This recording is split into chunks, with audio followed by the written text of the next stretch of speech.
Alright.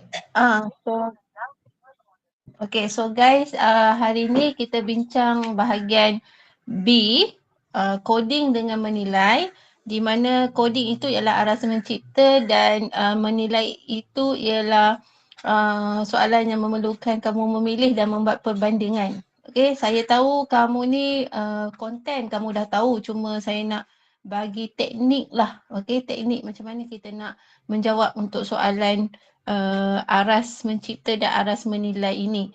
Okay, so hari ni cikgu nak fokus kepada 3 set. Set Kelantan, set Putrajaya dan juga set Selangor. Set Kelantan buku biru, Putrajaya dengan Selangor buku pink. Alright. Okay, so untuk soalan ini. Okay, untuk soalan ni kita analisis dulu. Rajah 13A menunjukkan syarat kejohanan olahraga tahunan di sebuah sekolah menengah dan dia ada 2 cadangan gambar rajah ERD. Okey, 2 cadangan gambar rajah ERD untuk sistem pendaftaran kejohanan olahraga tahunan. So, kita boleh tengok kat sini dia kata kejohanan olahraga tahunan SMK Seri Bandung, setiap peserta yang hendak menyertai pertandingan mesti mendaftar dengan satu rumah sukan sahaja. Okey. Setiap rumah sukan boleh daftar lebih daripada seorang peserta. Dan seorang peserta boleh mendaftar lebih dari satu acara. Dan setiap acara yang hendak dipertandingkan mesti melebihi seorang peserta. Okey. Untuk soalan ni, kita analisis dulu. Right? Setiap peserta. So, yang ini dia ada, untuk yang pertama ni dia ada entiti peserta. Okay, dia ada entiti peserta dan juga macam inilah. Okay. Dengan rumah sukan. Kenapa saya tulis kat sini? Okay, dan juga rumah sukan. So, saya buat macam ni dia. Peserta, daftar, rumah sukan. Jadi, kamu rasa apa kekardinalan dia?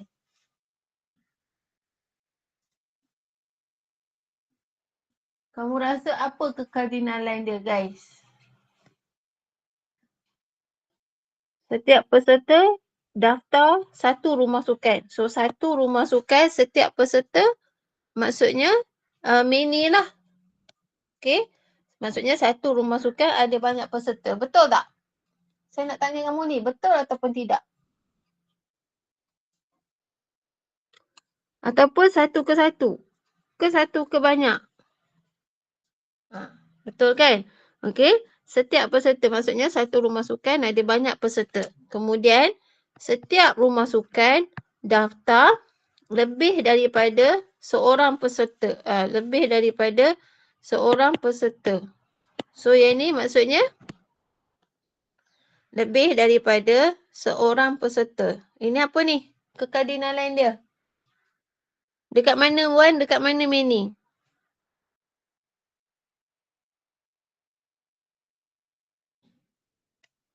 Saya nak jawapan daripada kamu. Murid 5E kamu yang datang kelas masa tu, kelas yang minggu lepas, ada yang dah bincang kan yang ni kan? Tak apa, kamu tengok je Nanti cikgu nak pergi soalan lain pula. Setiap rumah sukan daftar lebih daripada seorang peserta. 1 to M. Which one? Okay, rumah sukan 1. Sini banyak juga. Rumah sukan 1. Silap. Rumah sukan 1, peserta banyak. Okay. Seorang peserta boleh daftar. Okay, seorang peserta boleh daftar lebih daripada satu acara. Maksudnya satu peserta boleh daftar lebih daripada satu acara. Okey, dan setiap acara yang hendak dipertandingkan mesti melebihi seorang peserta. Setiap acara melebihi seorang peserta. Okey. So, kamu rasa yang ini kan? Berdasarkan bahan rangsangan dekat atas, cadangan mana yang lebih baik? cadangan A ke cadangan B? Berdasarkan analisis yang kita buat tadi.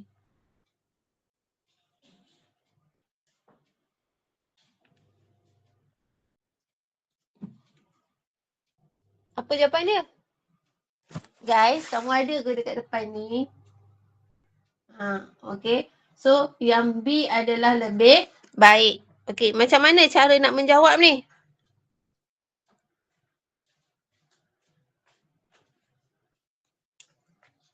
Macam mana cara nak jawab? Siapa ada mic on? Saya nak tahu cara kamu jawab. Nak tahu berapa markah yang kamu dapat. Audrey? Macam mana cara nak jawab, Audrey? Boleh on mic?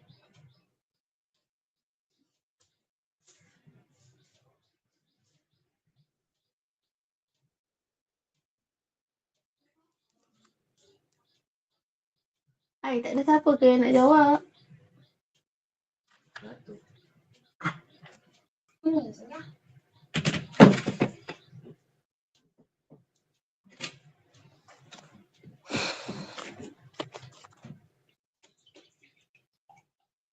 Denison?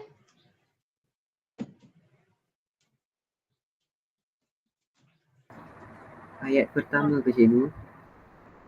Saya nak kamu jawab. Cuba jawab. Ada satu point pun tak apa. Saya nak tahu, saya nak tengok teknik kamu menjawab tu betul ke ataupun salah. Poin pertama saya tengok, kalau poin pertama saya boleh cakap cadangan B lebih baik daripada cadangan A, yang paling tepat. Lepas tu poin pertama saya tengok dalam cadangan A tu untuk entiti peserta nama peserta ialah kunci primer. So tapi untuk cadangan B kod peserta iaitu lebih tepat lah sebab dia unik. Okay, so ayat dia?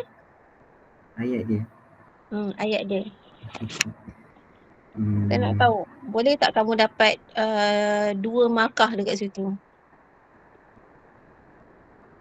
Cadangan B menggunakan atribut yang lebih tepat untuk sebagai kunci primer berbanding cadangan A.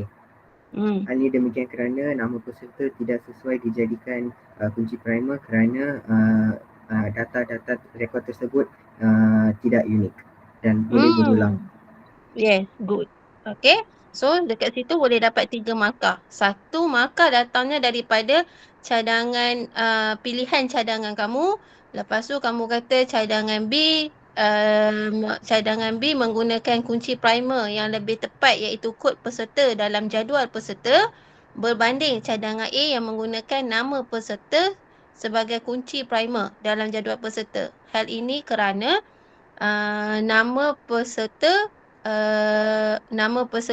tidak unik, kan? Nama peserta tidak unik kerana mungkin mempunyai nama yang sama, mempunyai nama yang sama untuk macam mana ayat Denison tadi? Macam mana Denison ayat kamu? Saya cakap nama peserta tidak sesuai dijadikan kunci primer kerana nama ataupun data tersebut boleh berulang dan tidak unik. Kerana data tersebut boleh berulang dan tidak unik. Okay, so 1 point 1 plus 1 lah. Okay, so kamu boleh tulis kat situ macam ni Saya tunjuk satu je tau. Cadangan B adalah lebih tepat. Okay, adalah lebih tepat. Okay, so yang ini satu baris. Okay, satu baris. Sekarang macam mana kita nak bagi pemeriksa mudah nak dapat markah dekat, nak bagi markah dekat kita. So cadangan B adalah lebih tepat. Kunci primer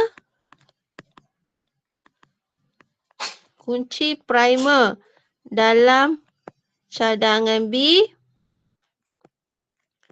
adalah apa? Apa nama dia? Kod peserta. Okay.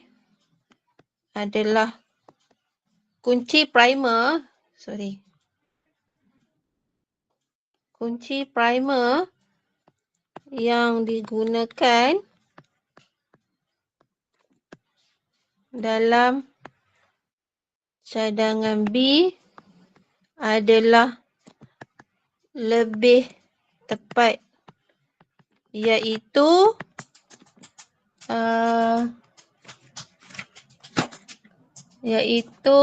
kod peserta dalam jadual peserta berbanding cadangan B. Berbanding cadangan A yang menggunakan nama peserta N tu huruf besar. Okey, menggunakan nama peserta sebagai kunci primer dalam jadual peserta. Okey. Hal ini kerana ataupun nama peserta adalah tidak sesuai yang menggunakan. Okey, nama peserta adalah tidak sesuai dijadikan kunci primer kerana terdapat nama yang sama dan tidak unik. Okey. So maksudnya sini 1 markah, ayat perbandingan 1 markah dan reason dia 1 markah.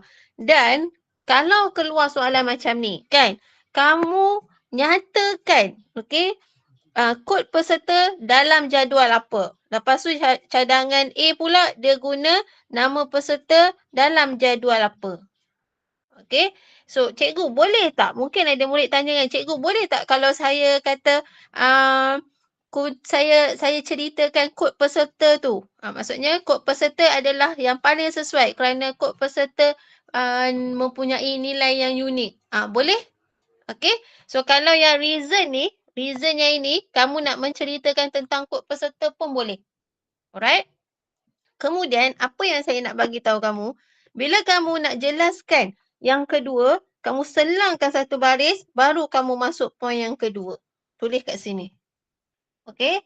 Pastikan ada ruang supaya pemeriksa boleh tahu, boleh mencarilah markah untuk kamu. Berbanding kalau kamu menjawab secara dalam karangan, nanti susahlah pemeriksa tu nak tanda, nak mencari. So bila dia tengok macam ni, lega dah dia. Okey. Kemudian apa lagi? Selain daripada ni. Selain daripada nama peserta, kod peserta. Lagi apa? Apa yang kamu nak jelaskan? Ang ni? Ataupun sesiapa? Cepat, type.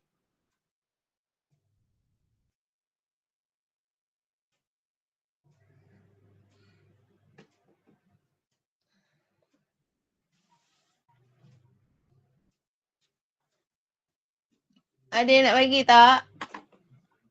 Cepatlah, saya tak naklah saya seorang je yang cakap.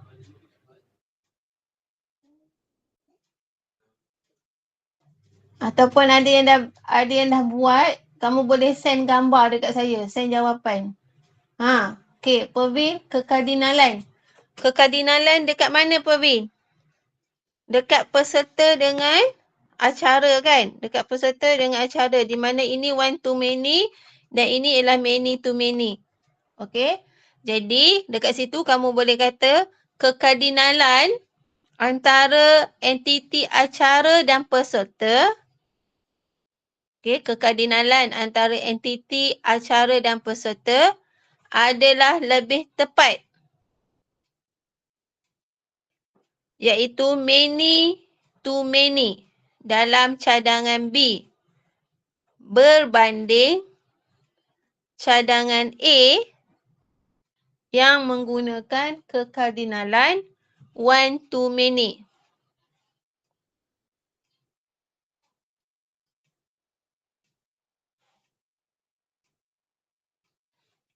Okay, ini kerana kenapa dia jadi many to many? Many to many tu dia jadi disebabkan bila peserta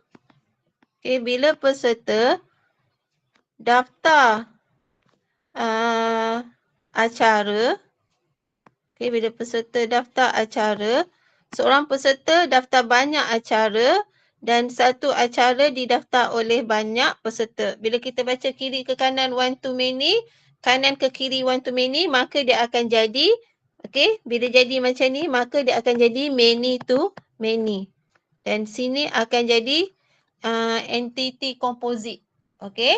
Ataupun entity lemah. Yang ni kita panggil entity composite ke entity lemah. So dalam bila many to many ni, dia ada KPKA lah. Alright. So kalau sambungan kepada jawapan saya tadi, ini kerana seorang peserta boleh daftar lebih daripada satu acara dan satu acara boleh didaftar oleh ramai peserta. Okey. Dapat kemudian selain daripada kekardinalan, lepas tu tadi Dinison cakap kunci primer, lagi apa lagi?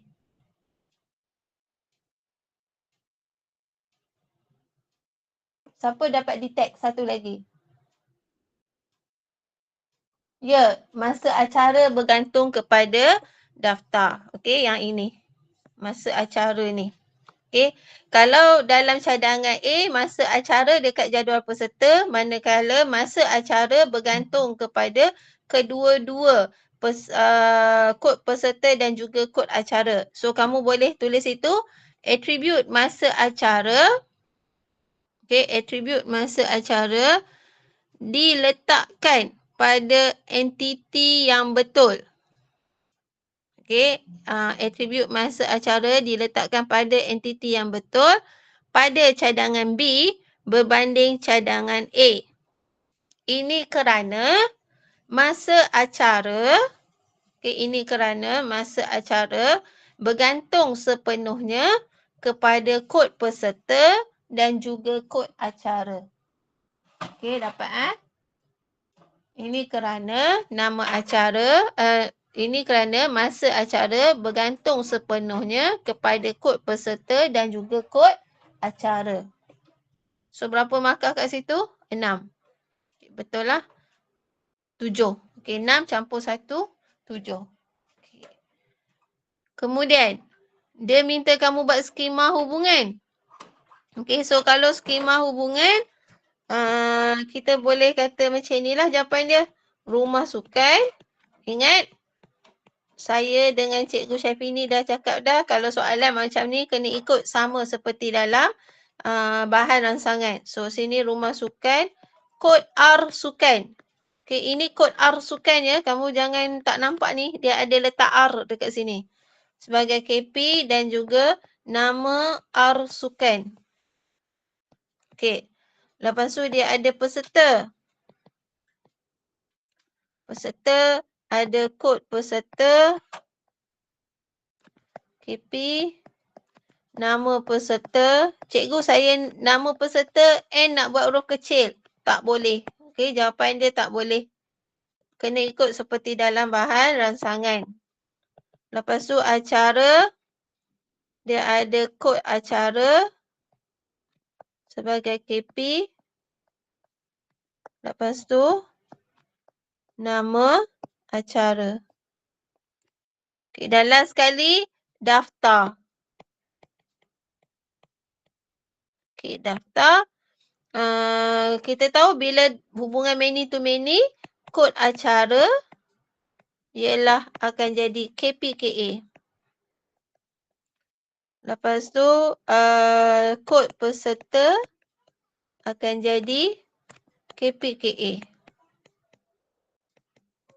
Dan dia ada masa acara. Macam ni. Okey? Boleh? Pervin, boleh tak Pervin? Dasani? Boleh Dasani okey tak? Kalau okey angkat tangan Dasani. Okay, good. Alright. So itu jawapan dia. Ni Rama Arsukan. Alright. Next. Soalan ni. Okay, fahamkan betul-betul soalan ni. Darjah 14 menunjukkan proses pengemaskinian data bagi jadual murid dalam pangkalan data DB pelajar. Dia kata dah sini, nama pangkalan data ialah DB pelajar. Jadi, dia ada nyatakan dekat sini, sebelum kemaskini, dia ada ID murid nama kelas M01. Okey, kamu nampak tak perubahannya? Sini Aisyah, sini adalah Aisyah Nur. Okay, so dia ada buat proses kemaskini.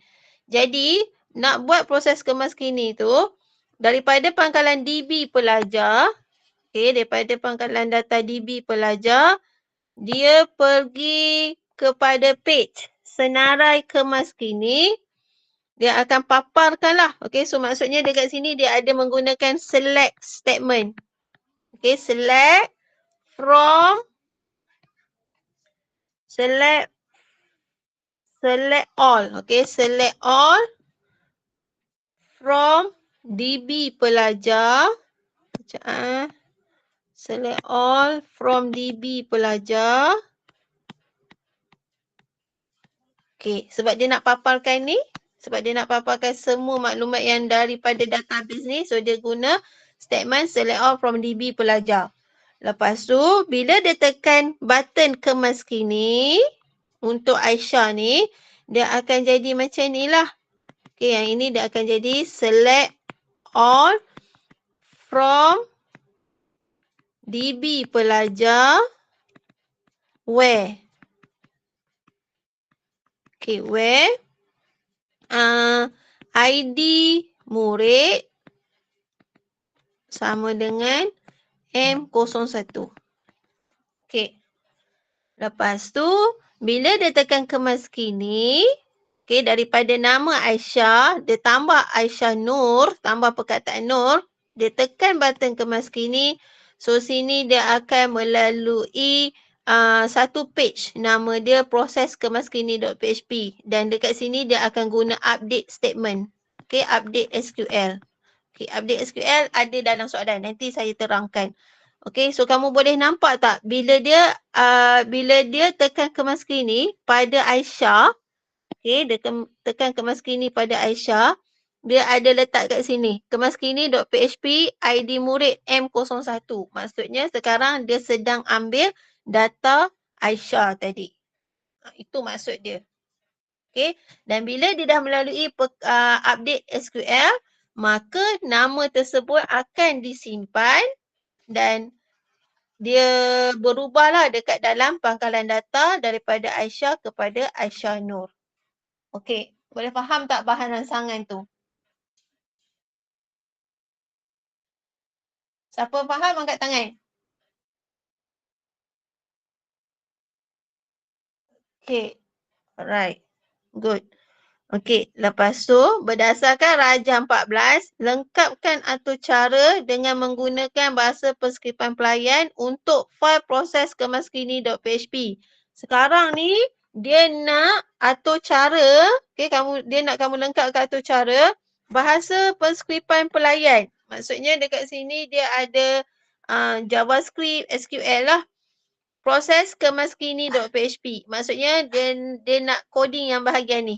Okay, coding bahagian proses kemaskini.php. Okay. Untungnya soalan ni, saya kata soalan Kelantan ni bagus tau sebab dia bagi soalan untuk bahasa penskripan pelayan dan saya belum jumpa lagi lah soalan bahasa penskripan pelayan ni. Dan dia ada bagi komen dekat sini. Mudah sikit lah membuat sambungan ke pangkalan data. So, kalau membuat sambungan ke pangkalan data, apakah dia punya coding dia?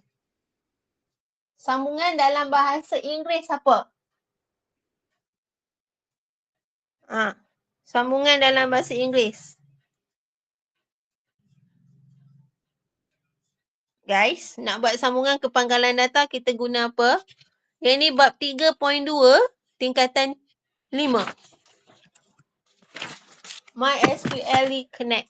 Pandai. Okay, MySQL Connect. Okay.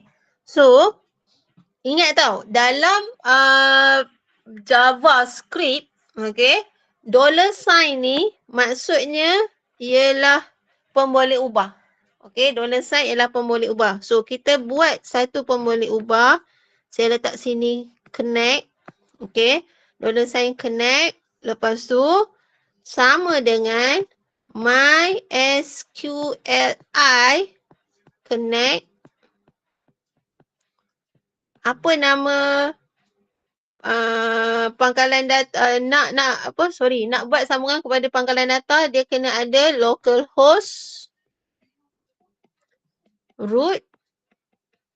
Okay, ini wajib ada. Localhost dengan root ni wajib ada. Lepas tu,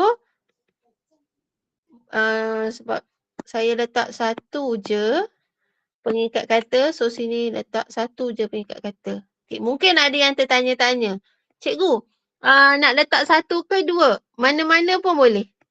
Okay, mana-mana pun boleh. Untuk JavaScript, dia mana-mana pun boleh. Alright? Untuk PHP. Untuk PHP mana-mana pun boleh.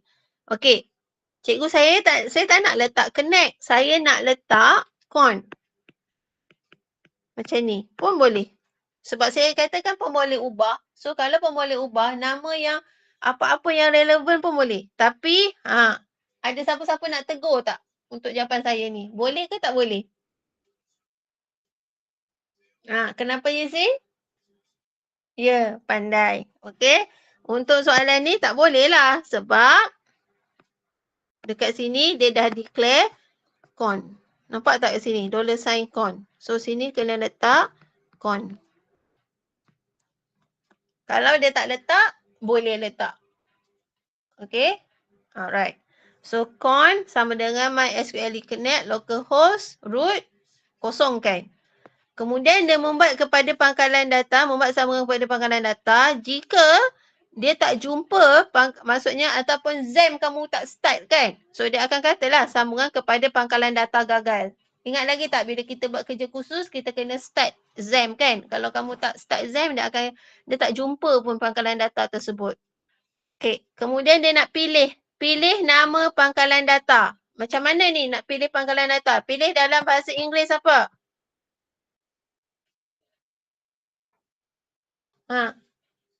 Select. Okay. Jadi, kamu buat dekat situ.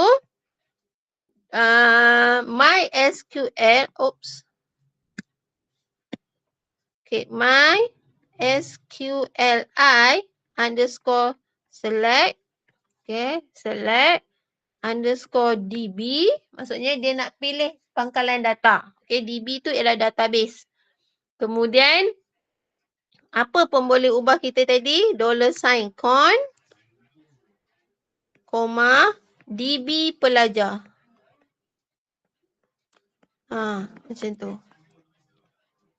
Okay.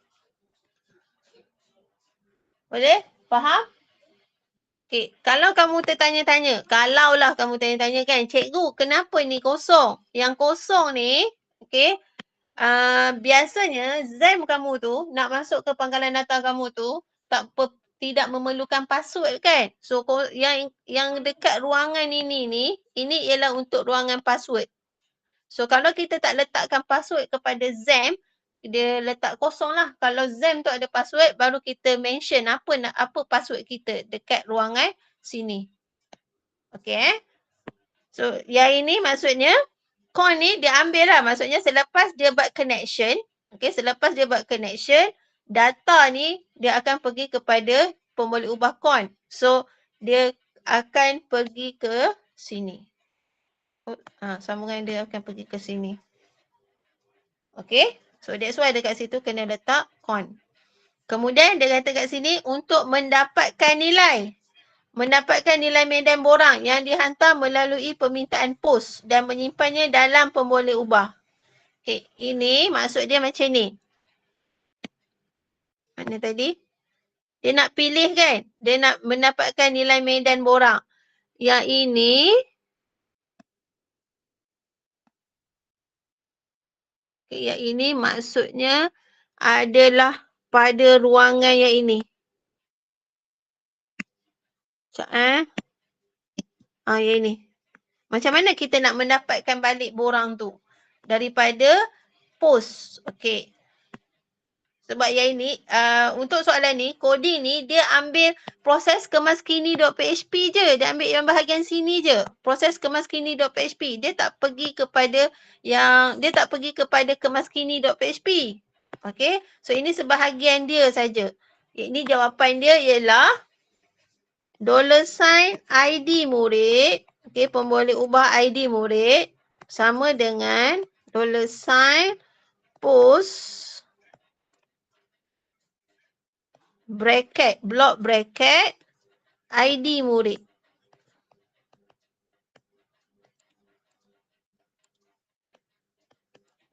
Okey.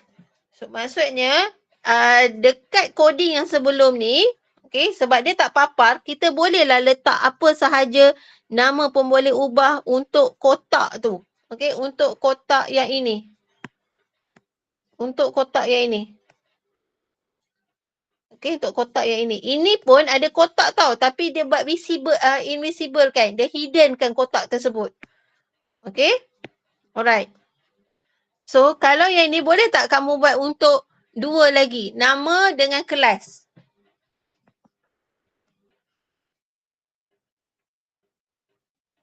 Boleh tak kamu buat untuk dua lagi? So, sini kita letakkan nama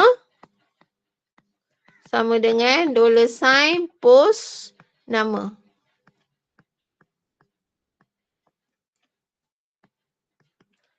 So, ini $sign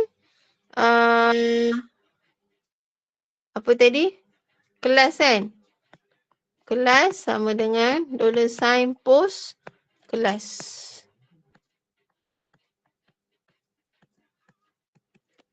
Macam ni.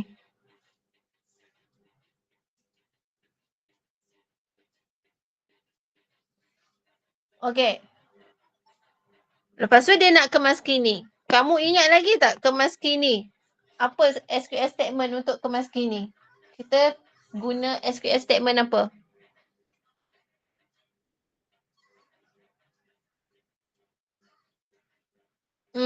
Okey, betul. Update. So dekat sini kita boleh buat dulu pemboleh ubah. SQL sama dengan, okey, buka update. Okey, update murid. Kenapa murid? Sebab nama jadual tu murid. Betul tak? Mana nama jadual tu? Ni. Nama jadual ni murid. So, kita buat update murid. Okay, update murid. Set. Okay. Apa nama attribute dalam pangkalan data? Nama kan? Nama, set nama. Set nama sama dengan yang kita declare tadi nama. Lepas tu kelas. Saya tulis dulu. Kamu tulis dulu. Nanti saya terangkan dekat kamu. Okay, kelas sama dengan kelas where ID murid sama dengan ID murid.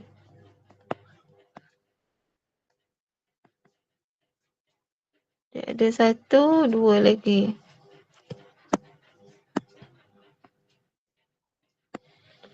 Maksudnya ID murid 2, 1.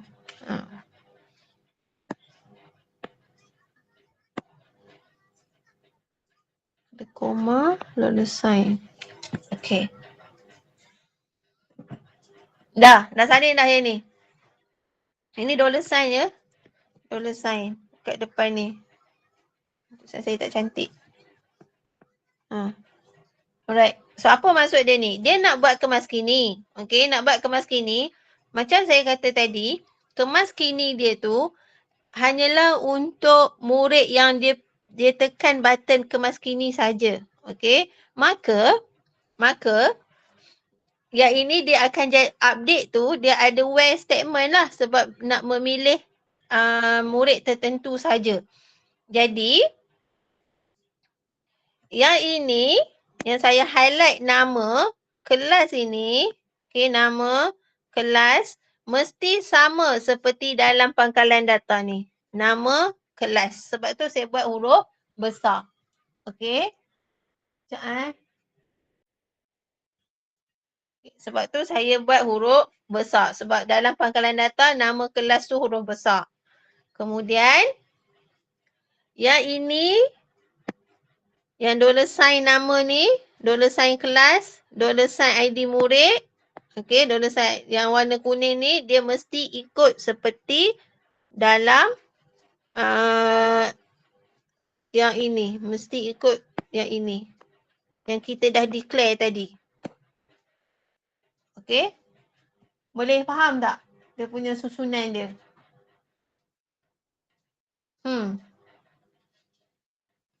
Siapa tak faham? Angkat tangan.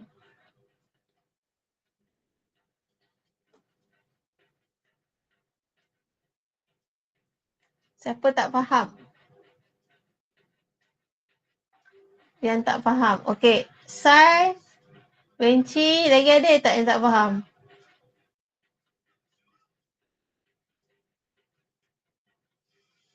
Okey, 2 orang ni. Alright.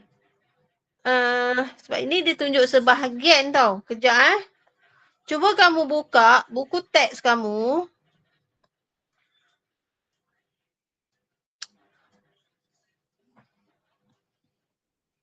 Buku teks Sains Komputer tingkatan 5.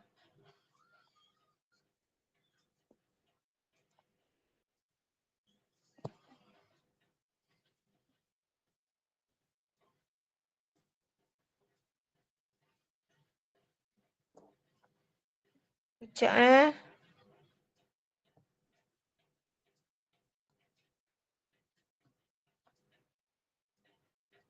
Muka surat berapa Kejap. Ada siapa-siapa jumpa tak muka surat berapa yang buku teks Sains Komputer tingkatan 5 bab kemas kini?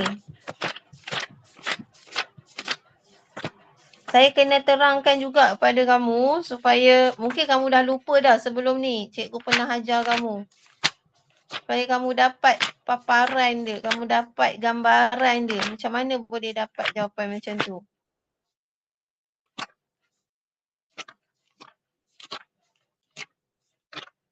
Siapa boleh check muka surat 272.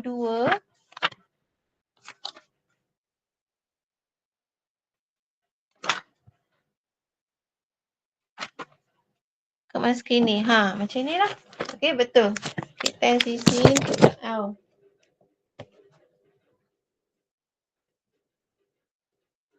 Saya buka dekat laptop ni sekejap.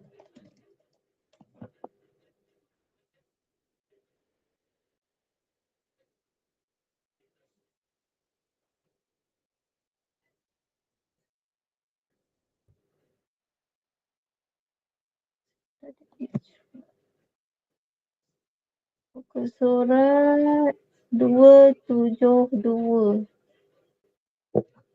Kenapa tak boleh buka ni?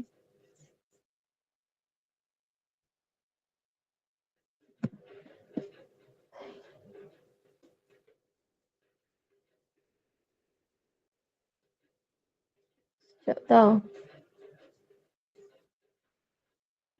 Satu-satu. Sekejap saya buka dekat komputer saya sekejap.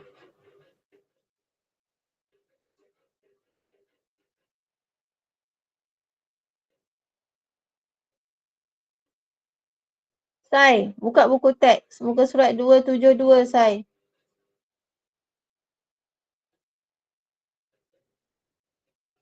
Okey. Saya share screen.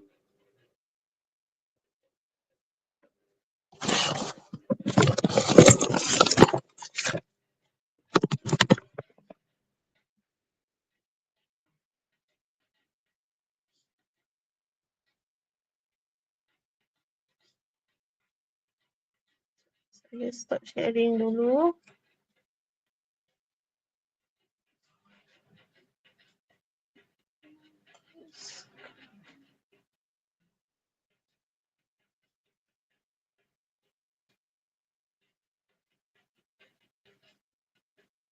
Okey, yang ini. Nampak tak saya? Winci, nampak Okey, so yang ini, dia lebih kurang kan? Okey, yang ini ialah proses kemaskini record akan dilakukan oleh atur dalam laman web proses kemaskini.php. Okey, tengok yang sebelum tu. Yang sebelum tu ialah ini ialah coding untuk senarai.php. Okey, coding untuk senarai.php. Jadi coding yang senarai.php ni adalah yang ini, adalah pada rajah 3.2.57 ini. Okey, ini dia punya coding, yang ini dia punya output. Alright. Lepas tu untuk kemaskini.php, yang ini yang tidak dinyatakan dalam soalan tadi. Kemaskini.php dia tak ada coding dalam soalan tu. So kemaskini.php paparan dia pada 3.2.58 manakala dia punya coding ialah yang ini. 3.2.59. Okey, kamu tengok dekat sini, tengok pada page 272 ni, input type, okey, no murid, input type hidden name, no murid, value PHP print no p, kan? Kamu ingat tak tadi saya kata, dia ada kotak tapi dia hidden kan kotak tersebut. Okey, dan nama kotak tu ialah no murid. Okay, nama kotak yang ini.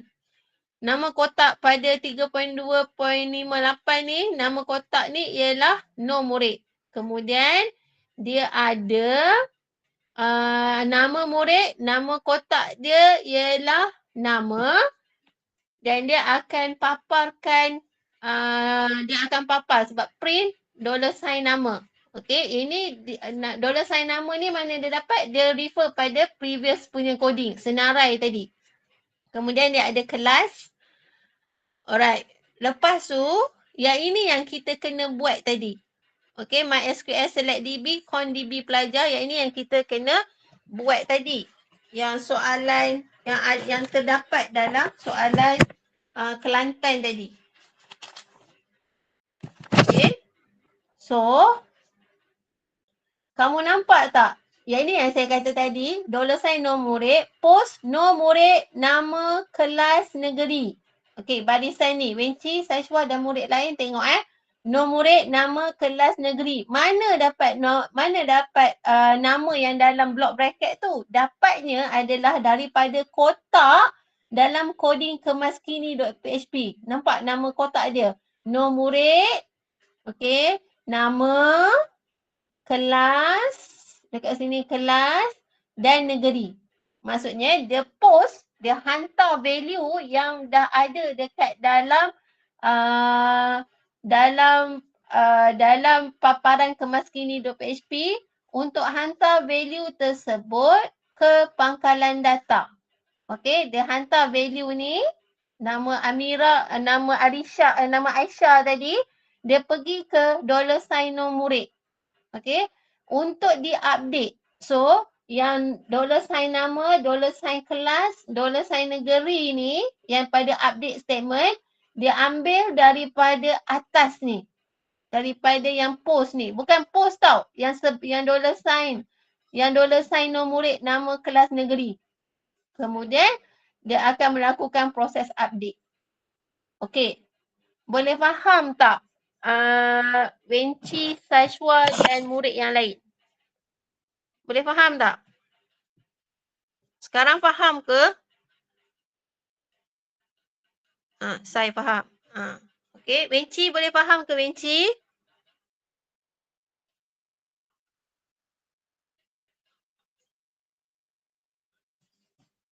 Wenci, kalau faham angkat tangan. Tak ada respon ni.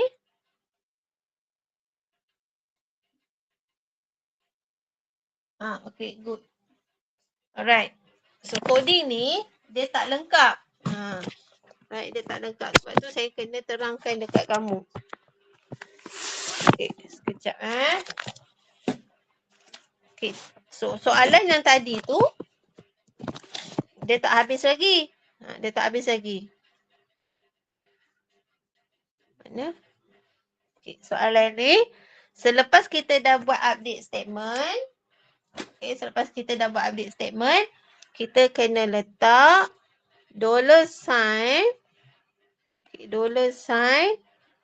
result sama dengan MySQL I_query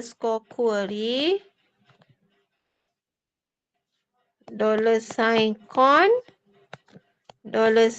$SQL. Okay. Okay. Boleh faham tak?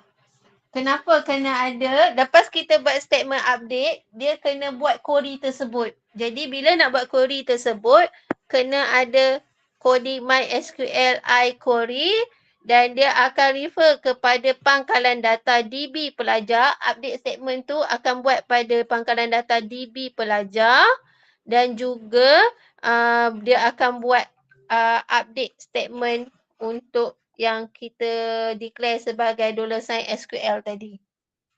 Okey? Boleh Okey, habis bahas soalan Kelantan. Ada apa-apa nak tanya? 50 minit je untuk 2 soalan ni. Ada apa-apa nak tanya ke? Tak ada. Okey, so kalau tak ada, kita tengok kepada soalan Selangor. Buku pink. Tengok soalan Selangor. Sekejap saya cari soalan Selangor sekejap.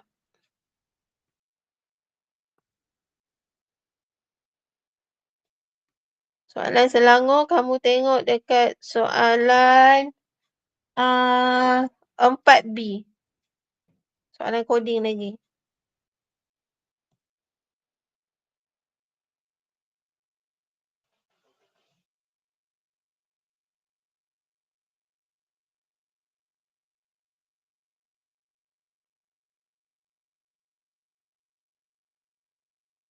Baik.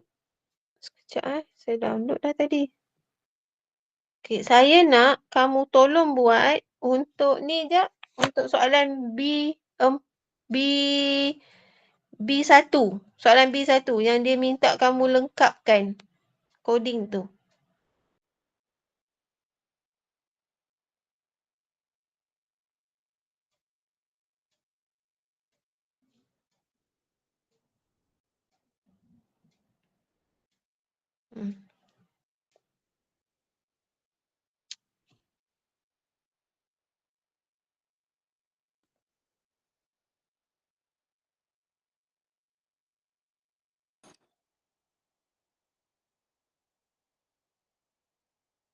Okey. Cuba tengok soalan B1 dulu. Okey, soalan B1. Ini adalah atur cara apa ni? Java. Okey, atur cara Java.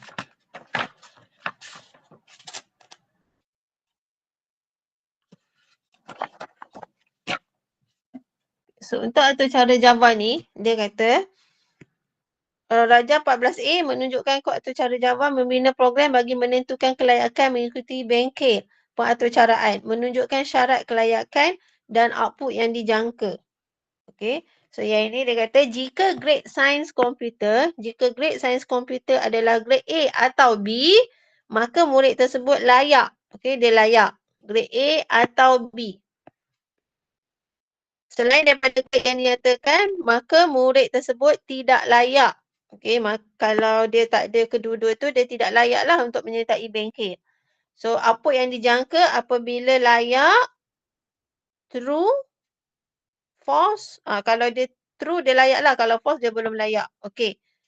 Macam mana kita nak buat ni? Menetapkan nilai status kelayakan mengikut grade. Menetapkan nilai status kelayakan mengikut grade. Struktur kawalan apa, guys? Struktur kawalan apa? Ya, struktur kawalan pilihan. Okay, so kamu boleh tulis dekat sini. If grade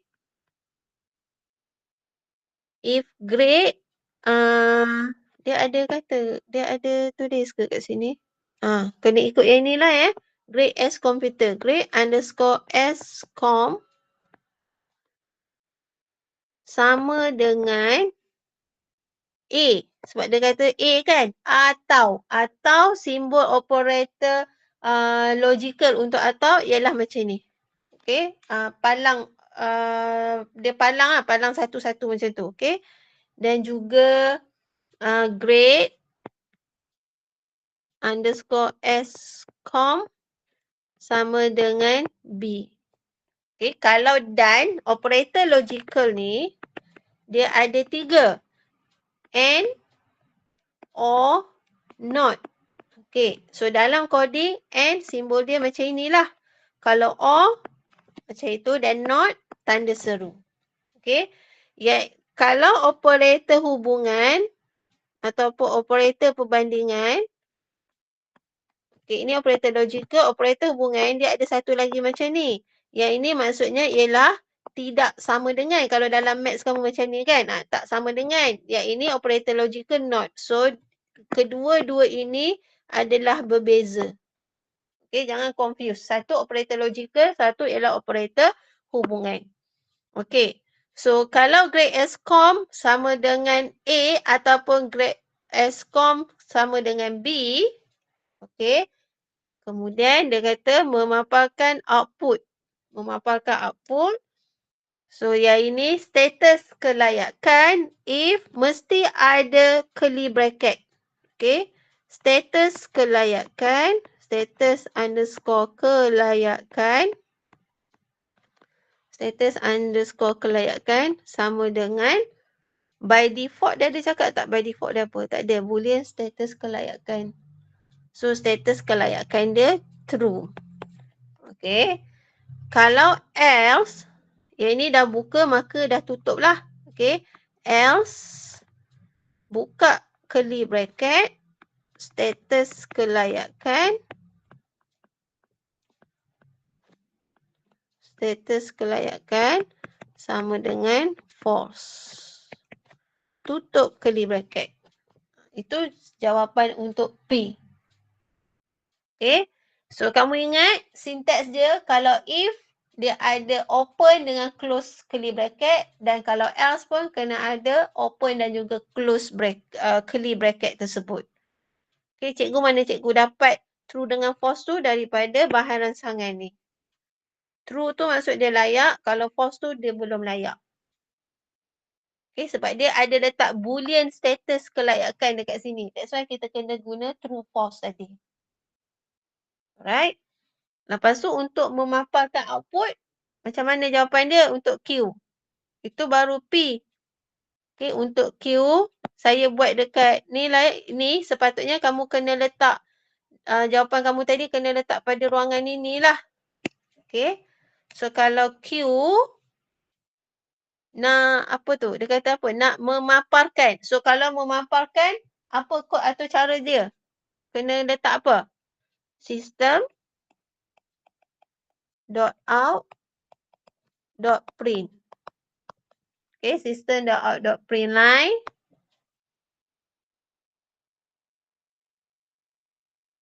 Macam mana kita nak buat ni?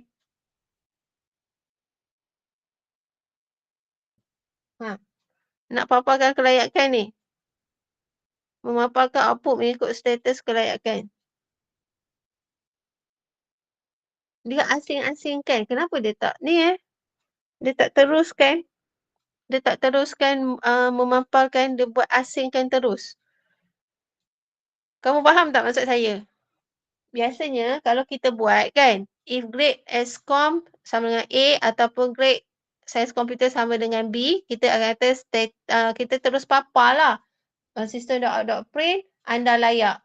Kalau tak, else, anda belum layak. Tapi soalan ni dia memeningkan kepala kita sikit, nak memaparkan status kelayakan tu. Jadi, dia ada if dalam if lagi. Okay? Boleh faham tak? Joanne dengan Yisi boleh faham tak maksud soalan ni? Tak faham? Joanne?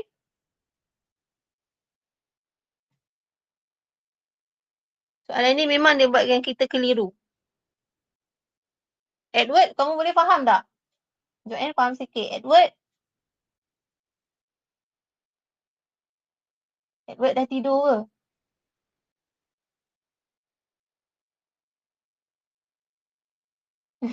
Sudah tidur. Macam mana kita nak buat soalan ni? Mengapakah output seperti Raja B? Okey. So yang ini, kita tak payah buat system.out.print. So dia jawapan dia macam ni tau. Untuk Q. Okey, untuk Q.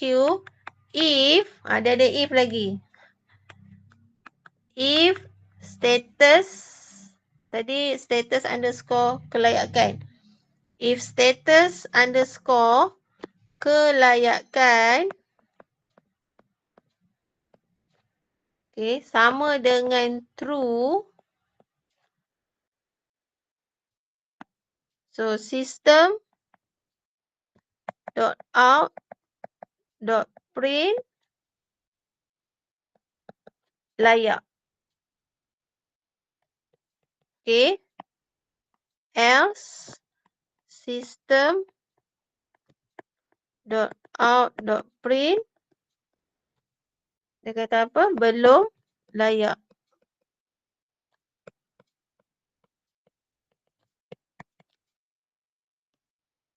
Ni dia ada open curly bracket.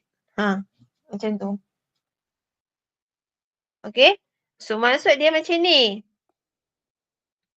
Dia dah buat dah. Okay, mula-mula pada P ni, dia uji dulu kamu punya kelayakan berdasarkan grade. Sama ada grade A ataupun grade B. Okay, soalan ni lah. Okay, kemudian untuk Q tu, dia nak memaparkan tapi berdasarkan condition yang boolean yang kita masuk, sama ada dia true ataupun false untuk status kelayakan. Barulah dia paparkan. Barulah dia paparkan dekat sini. So yang ini, dia buat 2 kali if. Dia memeningkan sikit soalan ni. Bukan memeningkan sikit, memeningkan banyak. Okay? Boleh faham tak? Cikgu, yang boolean bagi status kelayakan akan dipaparkan terus tanpa penyataan sistem .out.print ke? Yang boolean bagi status kelayakan. Boolean bagi status kelayakan. Output dijangka. Okay. Maksudnya dekat sini, tertinggal satu sistem .out.print lah. Kan? You see? Maksudnya dekat sini dia ada sistem .out.print status kelayakan.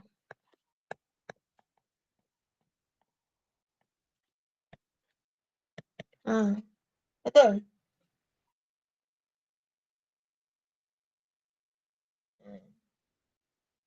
Okey, sekejap Saya salin balik jawapan yang P tu dekat sini. Sekejap tau. Supaya kamu boleh nampak. Okey, kejap Siapa Joanne, sekejap saya tulis dulu. If grade, soalan ni boleh menyebabkan kemurungan ni.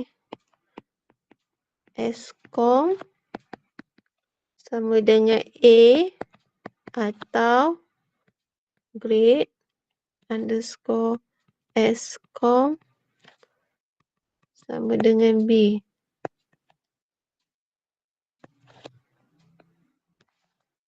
Status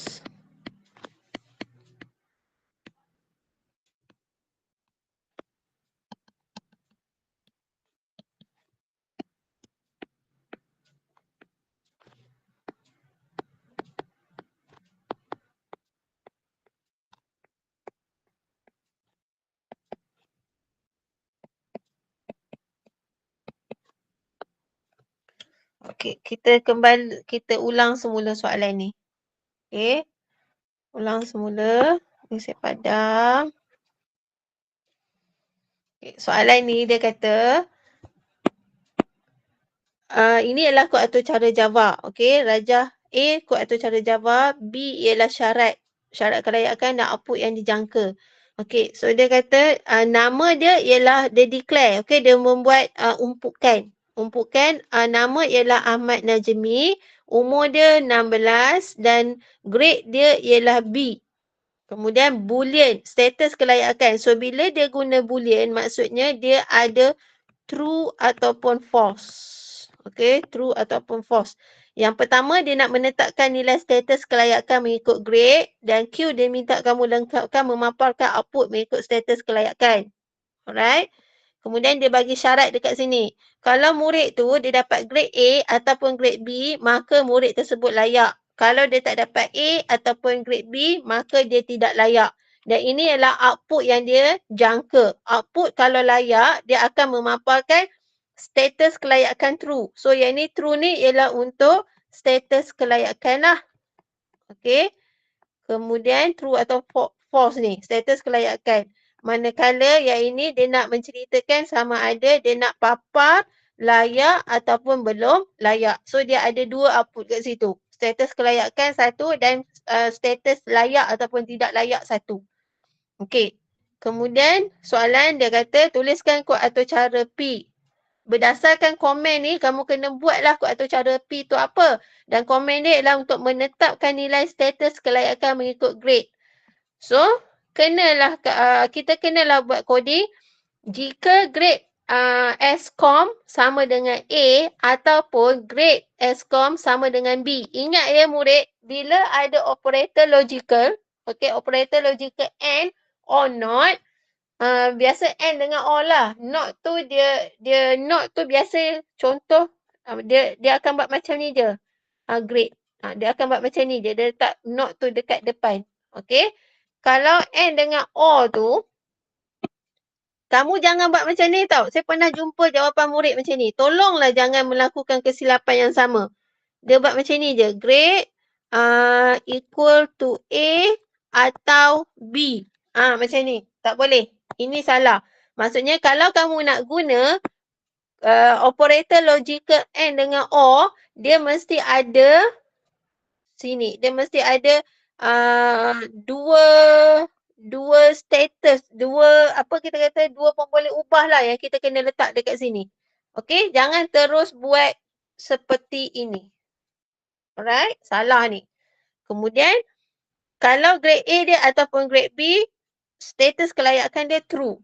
Kalau tidak, dia tak dapat A ataupun B, status kelayakan dia false. Alright. So tengok apa Joanne tanya tadi. Kenapa status kelayakan true? Bukan status kelayakan sama dengan true. Saya tulis sama dengan true ke tadi? Coding saya pertama tu saya letak true ke Joanne? Oh tadi. Okay. Silap. Okay. Umpukan dia. Bukan maksud Joanne yang dekat sini. Saya dah tersilap tadi. Okay. Sama dengan dia sekali saja. Alright. Kemudian komen yang kedua. Komen yang kedua pula, dia minta kamu memaparkan output mengikut status kelayakan. Nak paparkan output mengikut status kelayakan. Jadi, tapi sebelum tu, coding ni, okay, dia nak output yang kamu jangka, dia nak letakkan true ataupun false. Dia nak paparkan true ataupun false. Maka, kita kena paparlah dulu system.out.print status kelayakan. Okay, system.out.print status kelayakan ini. So, katakanlah Najmi tadi dia dapat B. So, output untuk Najmi sini akan jadi true lah. Okay, true. Dan kalau status kelayakan sama dengan true, okay, status kelayakan sama dengan true, yang ini kena sama dengan 2 kali. Okay, yang ini kena sama dengan 2 kali. Sebab itu adalah operator hubungan. Adakah status kelayakan tu sama dengan true? So, itu operator hubungan. Ini bukan umpukan tau. Ini ialah operator hubungan. So, status kelayakan sama dengan true, maka dia akan print layak. Kalau status kelayakan tu false, dia akan kata belum layak. So, untuk situasi ini, Najmi tu dia akan tulis true dan layak. So, inilah output untuk situasi Najmi yang dapat B, grade SCOM dia. Faham? Faham ke? Siapa faham angkat tangan?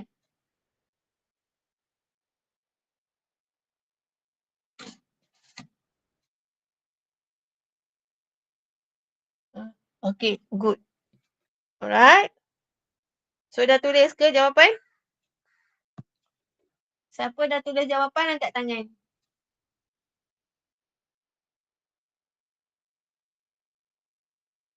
Alright, okay. So, seterusnya. Okay, saya target nak buat sampai pukul 10.30. Soalan yang terakhir kita nak bincang.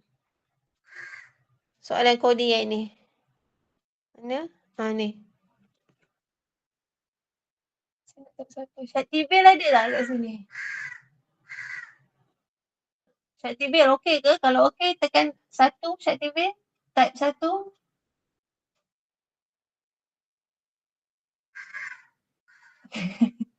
Loy?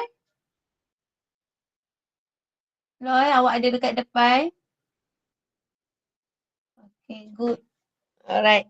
So, soalan ni. Rajah 17 menunjukkan maklumat yang perlu digunakan bagi membangunkan satu program atau cara menggunakan bahasa penskriptan klien iaitu JavaScript. Okay. So, dia ada tajuk. Tajuk program luas segitiga. Keperluan atau cara, dia mesti mengisytiharkan. So, JavaScript mengisytiharkan. Okay, mengisytiharkan pemboleh ubah yang diperlukan. Menerima input dari pengguna terhadap nilai bagi tapak dan tinggi. Mengira luas bagi bentuk segitiga secara modular menggunakan fungsi. Memaparkan nilai yang disimpan pemboleh ubah, tapak tinggi dan luas segitiga. Dia nak papar nilai. Okey. Jadi, sebelum kita pergi jawapan dia yang ni kan, cikgu nak kamu buat satu nota sikit. Dekat soalan kamu tu, ada tak ruang kosong?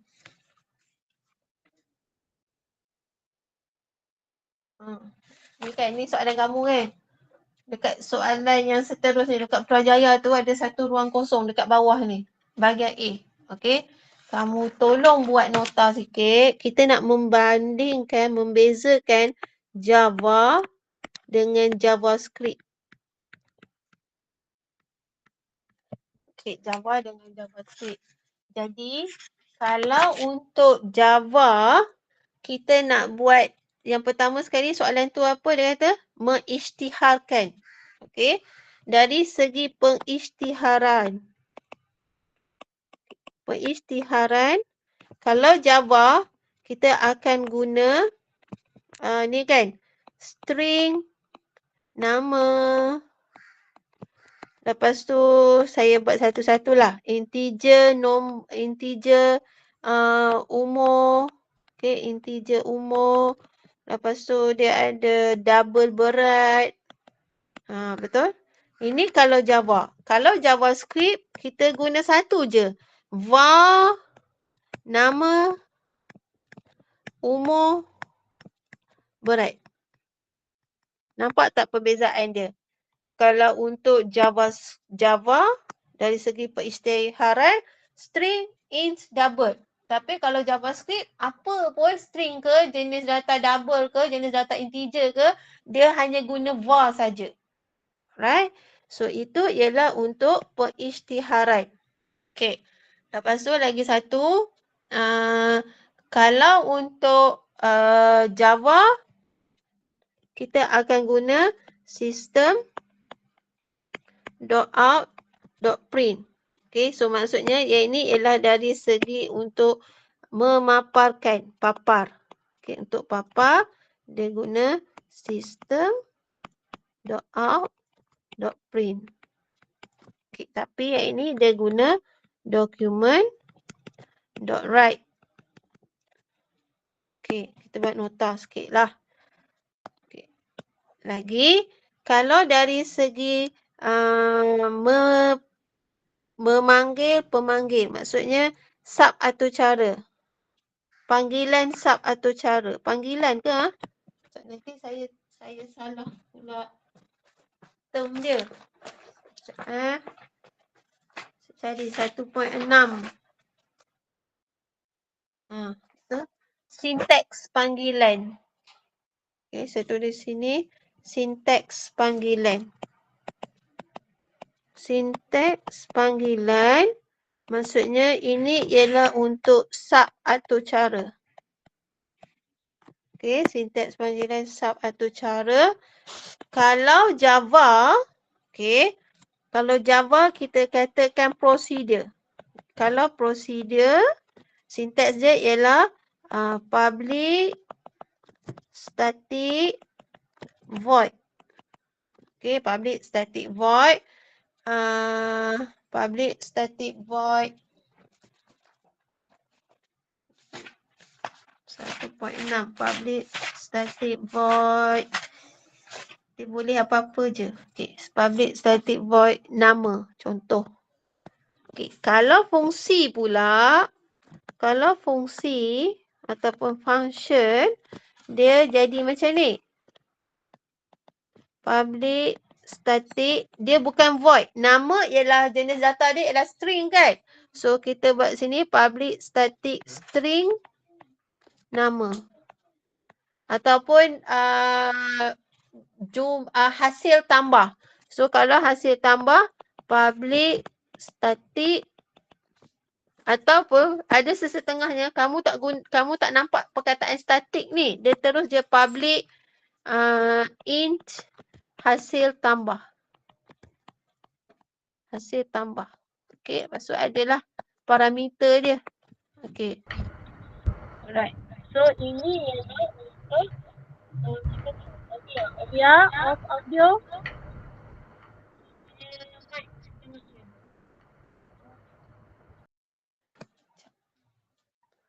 Okay, so this one procedure dengan function.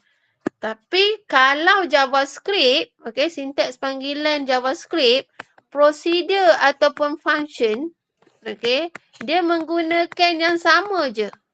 Iaitu dia guna function, dia tak ada pun letak jenis data, terus je function hasil tambah. Lepas tu parameter dia. Okey. Parameter pula, okey, bila kita sebut tentang parameter pula, contoh kan, kalau cikgu nak buat parameter untuk Java, okey. So dia buat kat sini public int saya letak sini luas lah. Luas segitiga. Luas segitiga kita perlukan tapak dengan tinggi kan. So parameter yang dia akan hantar ialah tapak dan tinggi. Jadi tapak dan tinggi tu kita kena declare dia punya jenis data dia. Int tapak, int tinggi. Okey. Berbanding dengan JavaScript, kalau cikgu buat function, okay, function luas segitiga, tak perlu pun letak jenis data tapak dengan tinggi. Just hantar value saja. Okey, so itu ialah perbezaan dia antara Java dengan JavaScript. Okey. Boleh tak? Kamu salin tak nota ni?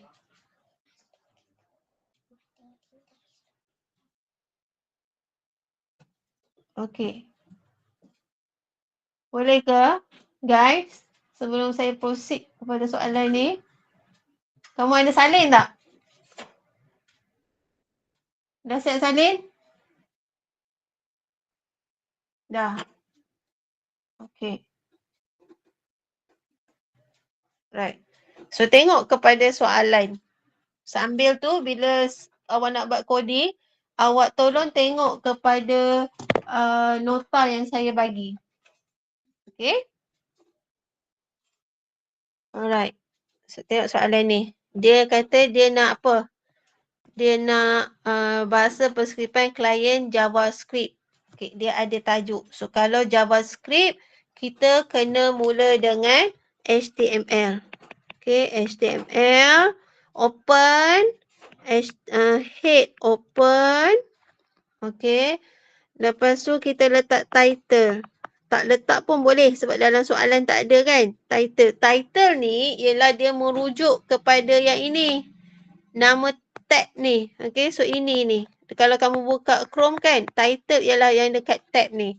So title, program, luas segitiga. Nak letak luas segitiga pun boleh. Title bukan tajuk tau. Lepas tu tutup head. Okay, tutup head. Kalau kamu ada CSS, CSS nak letak dekat head ke nak letak dekat body? Style tu. Kalau CSS kita ada style kan? Nak letak kat head ke kat body? Letak dekat head.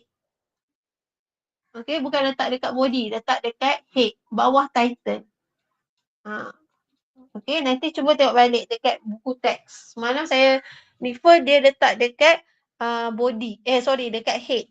CSS. Kalau dia internal style sheet. Tapi kalau inline style sheet, yes, dekat body.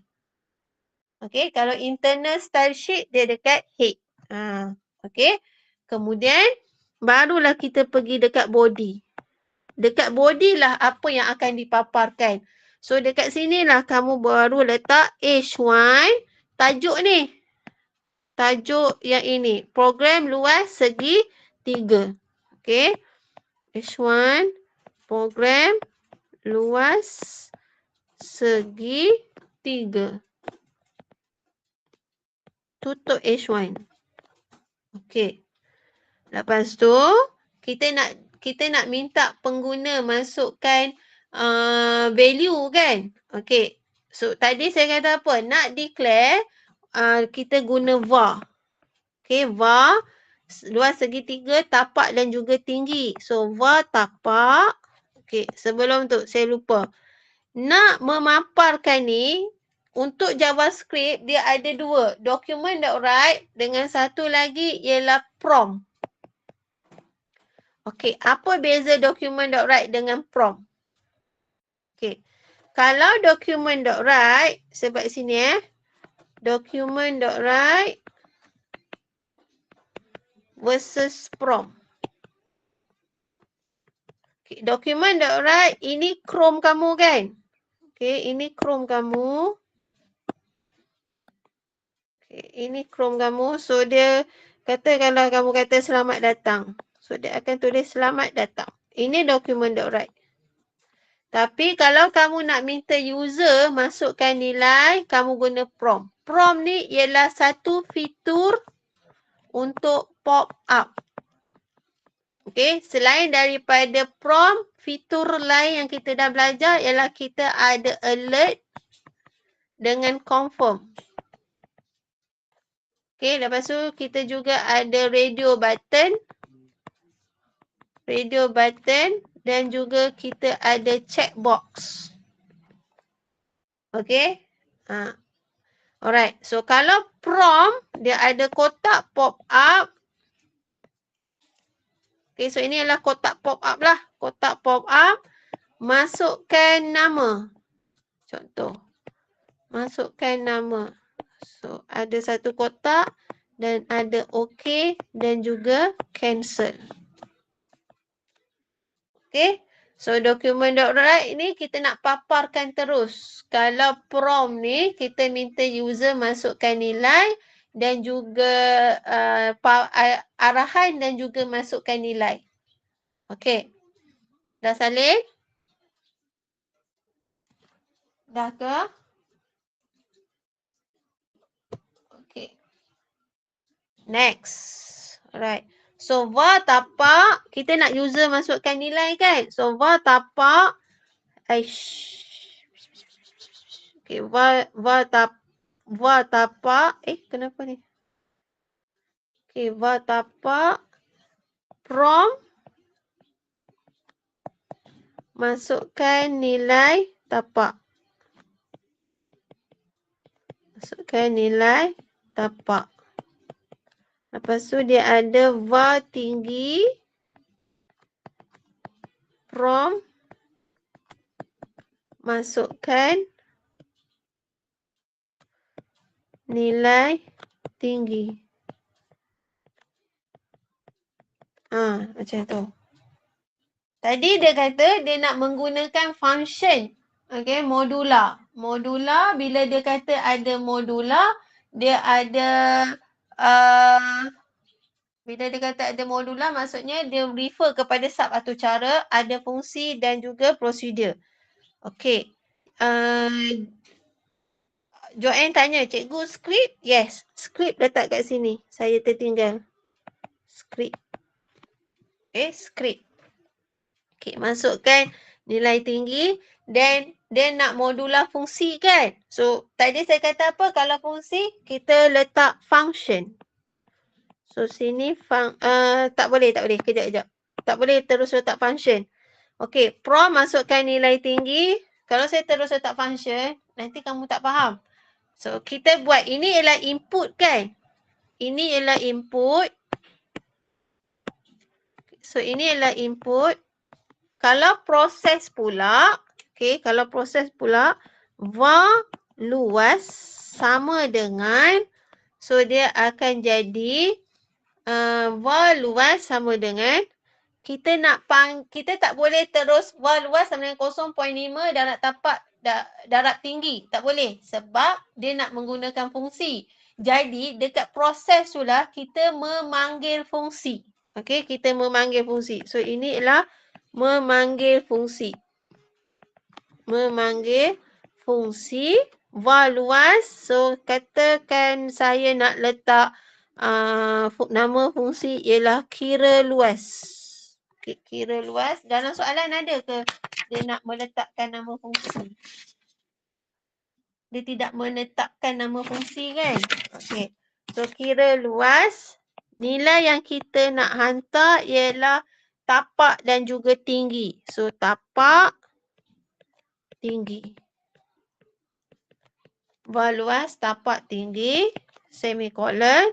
Dan barulah kita letak fungsi.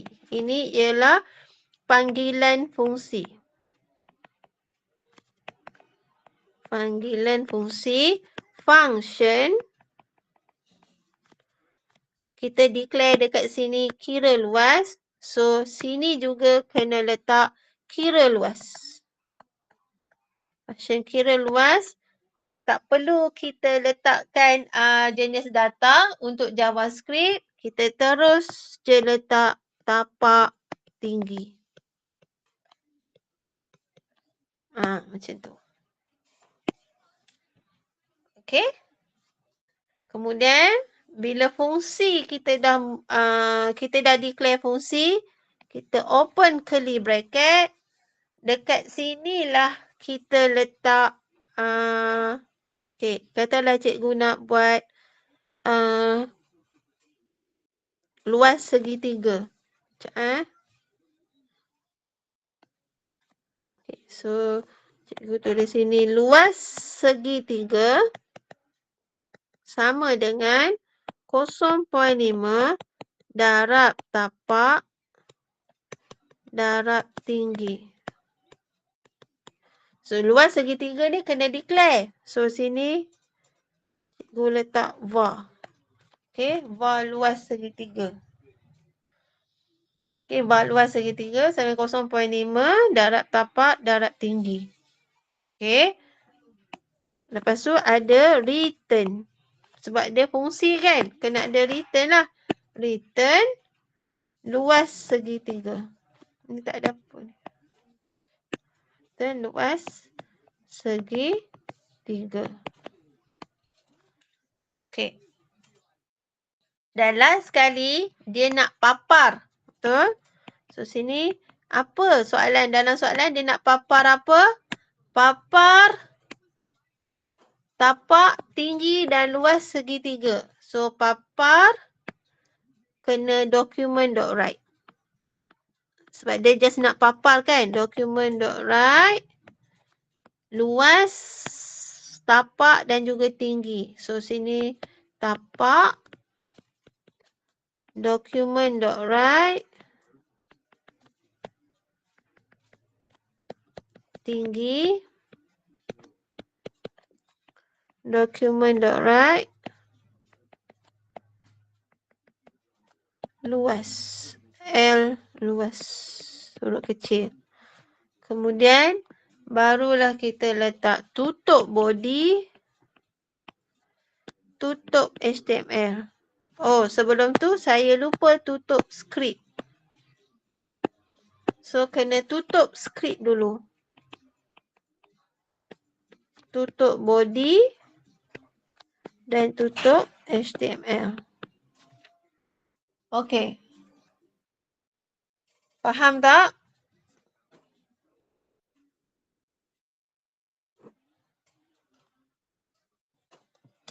Faham ke tidak?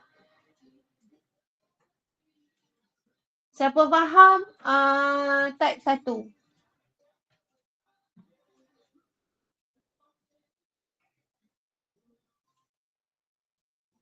Okay.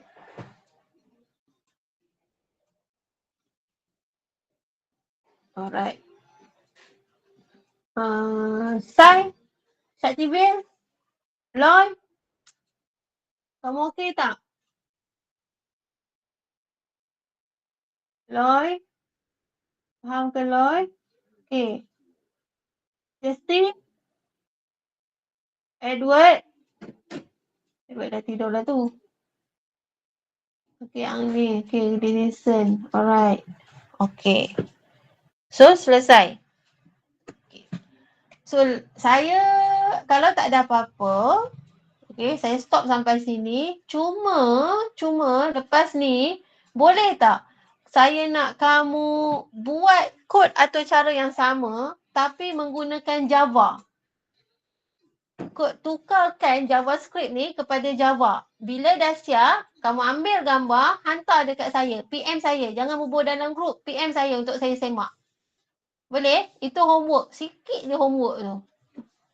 Boleh faham? Boleh tak? Siapa boleh angkat tangan?